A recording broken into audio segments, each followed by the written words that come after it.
Hello, writers. Mrs. Jamazi here, and really excited about our writing lesson today. Remember that if you like these videos, to subscribe and hit the thumbs up so that you know every time that I upload a video. Also, on my Teachers Pay Teachers page, there is a whole entire unit full of pages and a scope and sequence of how to teach these if you are interested in that. I am using the Lucy Calkins Once Upon a Time as a framework for this unit. However, all of the work is my own and my own interpretation of how I teach this and share this learning with my students in my classroom. Obviously, this is very different than being in the classroom, but this is a great way to learn how to adapt fairy tales. Let's get started because today is the second day that we are really working on editing the writing. And yesterday we talked about following the rules but adding in our own kind of flair into our writing when we are thinking about sentences. Today we are going to move into broken patterns, and we're going to be looking for broken patterns in our writing.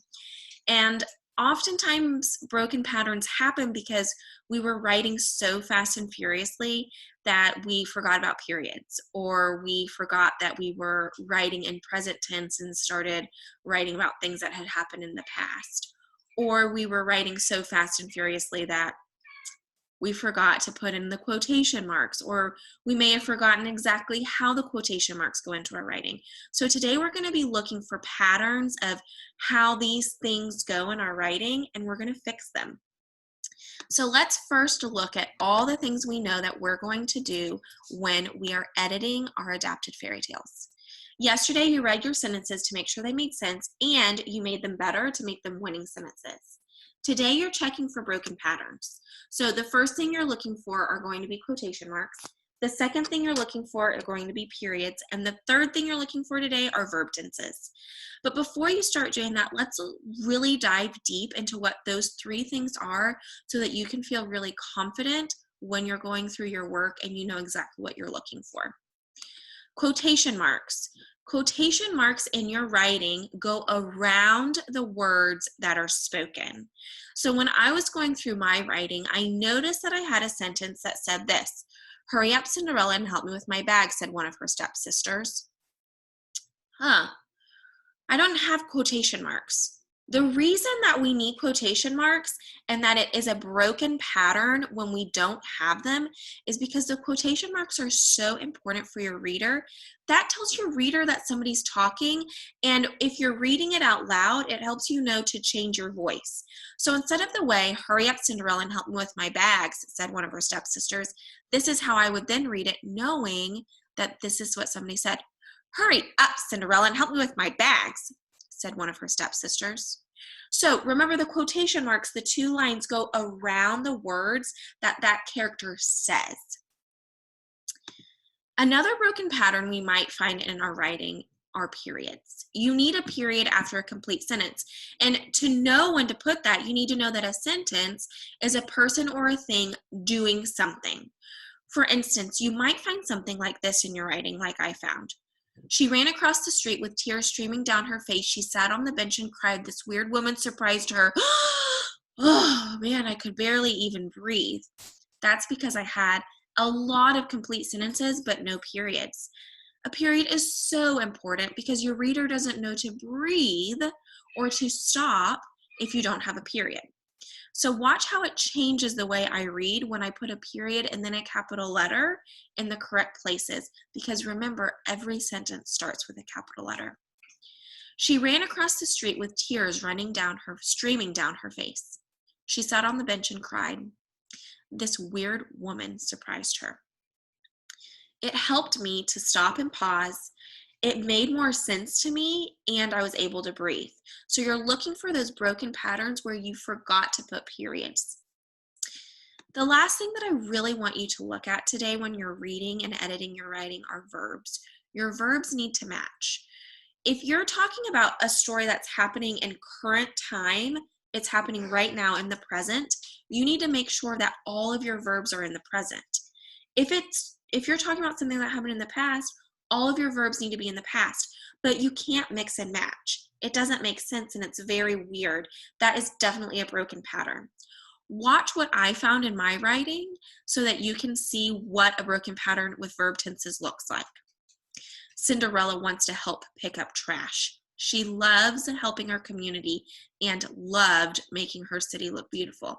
Okay, so she loves helping her community, but before she loved making her city beautiful, or she still likes that? I don't know, it's confusing. So what I did was I changed this to loves so that it's still present tense and it makes sense. These are some present tense verbs: is, wants, loves, names, says, sleeps. Those are all happening right now. This is past tense. If your story is happening in the past, you would use the words was, wanted, loved, named, said, slept. Now, this is a checklist that I use with my friends in my classroom and they're using during distance learning. They are looking for broken patterns in their writing, and today is the day that you're only looking for 3 things. You're only looking for periods, you're only looking for quotation marks, and then you're only looking for verbs. That means you're going to read your writing 3 times. The first time you're reading for periods, I like to read for periods with a green pen. After I've read for periods and I put a period with a green pen everywhere where I forgot to put one, I'm going to make a check right here on this box saying complete, I did that. Then I'm going to get a purple pen and I'm going to do quotation marks. And I'm going to read my writing and only look for where I need to put quotation marks. After I've read all of my writing and used my purple pen, I'm going to check this box saying I did that. Then I'm going to get an orange pen and I'm going to look for verb tenses. I need to make sure they match. If they don't, I'm going to fix those verbs. After I finish reading with my orange pen, I'm going to check right here. These 2 things you don't need to do yet. We're going to do them later, but they are on this checklist. If you're interested in this checklist, it is in that unit packet that I have on Teachers Pay Teachers, and there will be a link in the write-up of this lesson if you are interested in purchasing that. Okay, here is your to-do list today, writers. Writers know that as they read their writing, they keep an eye out for broken patterns. First, read your writing to look for broken patterns in your quotation marks. Then read your writing to look for broken patterns in your periods. Then read your writing to look for broken patterns in your verb tenses. It's an exciting day because you are getting closer and closer to publishing and sharing your writing. So even though it's not maybe as much fun as drafting and creating your own fairy tale, it's just as important because then your reader will know exactly how you want them to read it.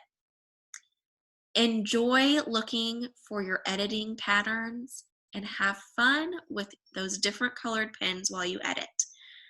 I will see you next time. Bye.